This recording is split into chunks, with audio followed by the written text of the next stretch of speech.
that. In May, Lofton totaled my truck, and then in June, Paula has an accident at no fault of her own. Just for the record, somebody pulled out in front of her, totals her van. You're welcome. And so now we're sitting there, and we don't like live on a farm or anything, but we live on some land, and I need a truck. And so we were truckless, and then all of a sudden, we don't have a minivan. There's 6 of us. We need something that can carry 6 people, and we're kind of in a bind. And so we go and we get a rental, and of course the other company's insurance was paying for it, so it was like, great. Give me a real nice, fully loaded minivan. It's awesome. It's a Pacifica, and it was cool. I loved it. I almost drove it myself, but I thought, nah, I can't drive a minivan.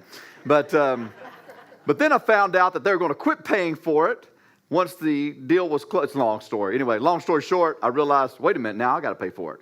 So we were like rushing to turn this thing in. I was like, I'm not spending $50 a day on renting anything. And so we try to buy a minivan, and the used ones they're like $2,000 less than a brand new one. So I can't make that deal.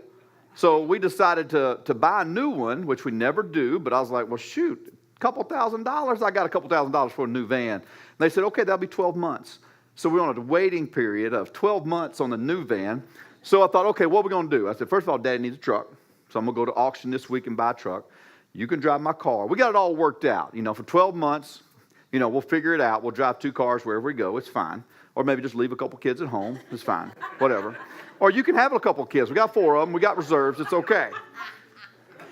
But then I called Sam because, Sam's got like 10 vehicles, right? He fixes one over the weekend or in his sleep. And so I asked him, I was like, hey, can I borrow your truck just for a week or so?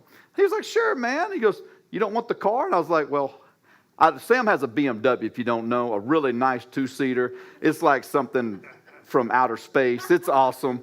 But I didn't ask for that, although after driving that truck for a few days, it's like, can I have that car just for a few days?